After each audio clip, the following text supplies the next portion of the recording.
नमस्कार, मी शिवानी लकडे. Pune prime news मध्ये आपलं स्वागत. सिंधुदुर्ग जिल्ह्यातील मालवण येथील राजकोट किल्ल्यावर उभारलेला छत्रपती शिवाजी महाराजांचा पुतळा केवळ 8 महिन्यांच्या आतच कोसळला.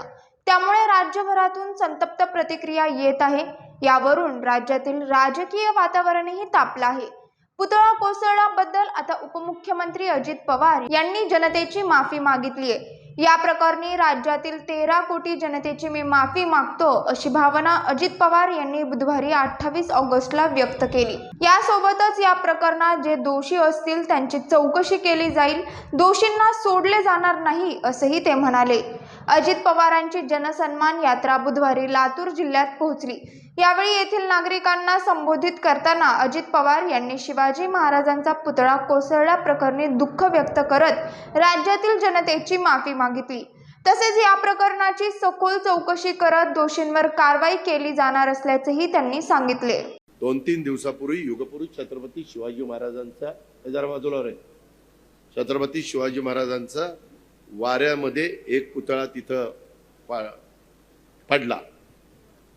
त्याच्या संदर्भामध्ये जे कोणी दोषी असतील त्यांच्या चौकशा केल्या जातील. आता पेपरला बातम्या येत आहेत की ह्यांनी केलं, ते त्यांनी केलं, ते त्यांनी केलं, ते त्यांनी केलं, ते कुणी केलं, काय केलं, त्याचा सगळा तपास लागला पाहिजे. त्याच्या संदर्भामध्ये मी राज्याचा उपमुख्यमंत्री म्हणून सांगतोय, मी ह्याबद्दल महाराष्ट्रातल्या 13 कोटी जनतेची माफी मागतो की युगपुरुष छत्रपती शिवाजी महाराज हे आपल्या सगळ्यांचं दैवत आहे आणि त्या दैवताचा पुतळा त्या पद्धतीनं असा वर्षाच्या आत त्या पद्धतीनं ते नादुरुस्त होणं किंवा पडणं हे सगळ्यांना धक्का देणारी बाब आहे.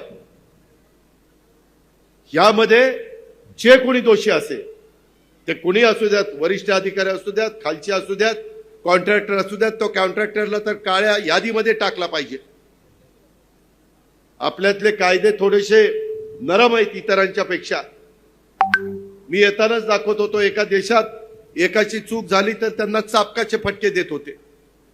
काही ठिकाणी एवढं पुरतात आणि फार विचित्र पद्धतीने, मी सांगू शकत नाही इतकं वाईट पद्धतीनं त्यांचं जीवन संपवतात.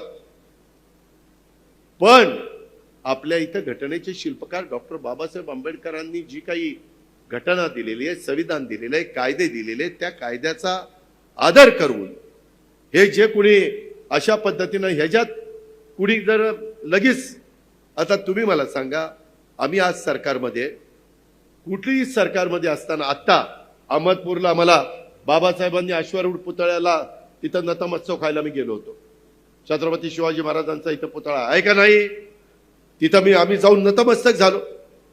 शेवटी आपण करताना कुणी, आम्ही असू, दुसरं कुणी असू, मागचा असू, पुढचा असू, काम चांगलंच व्हावं ही प्रत्येकाची धारणा असते. महापुरुष आहेत. आज त्यांचा इतिहास ऐकल्यानंतर शहारे अंगावर येतात. राजमाता जिजाऊ असतील, पुण्यश्लोक अहिल्यादेवी होळकर असतील, रमाई माता असतील, त्या सावित्रीबाई फुले असतील, शाहू महाराज असतील, महात्मा फुले, त्याच्यामध्ये आपले डॉक्टर बाबासाहेब आंबेडकर, अण्णाभाऊ साठे, मौलाना आझाद, किती लोक महापुरुषांची नावं घेऊ. यांच्याबद्दल आपल्या सगळ्यांच्या मनामध्ये एक आदराची भावना आहे. त्यांनी एक चांगल्या पद्धतीनं आपल्या पुढं आदर्श ठेवलेला आहे, विचार ठेवलेला आहे, भूमिका मांडलेली आहे. या पद्धतीनं काम करत असताना या ज्या काही गोष्टी घडतात त्या अक्षरशः त्याचा किती तीव्र शब्दात निषेध करावा तेवढा थोडा आहे. पाहत रहा पुणे प्राईम न्यूज. धन्यवाद.